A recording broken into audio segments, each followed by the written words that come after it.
नमस्कार मंडळी, स्वागत आहे तुमचं माझ्या मिनी ब्लॉगमध्ये. आणि आज आहे ना आपण आहेत ना 2 गाई आणि 1 म्हैस घेतलेली.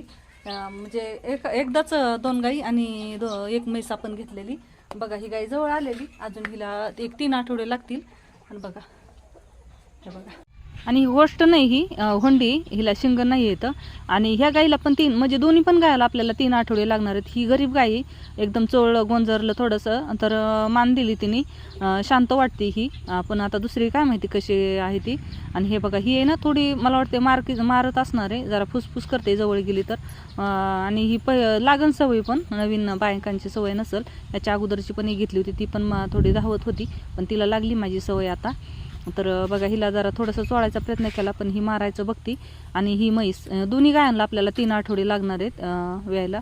आणि ही म्हैस गरीब आहे. धार काढायलाच आता बघू नवीन ठिकाणी कशी करते ती. म्हशीची जात थोडीशी धार काढायला येड्यावणी करते नवीन जागेवर. आणि हिला 8 दिवस झाला असन वेलेली ही. आणि हिला पण बघा किती छान अशी वगैरे. व्हिडिओ आवडला तर व्हिडिओला लाईक करा आणि चॅनलला सबस्क्राईब करा.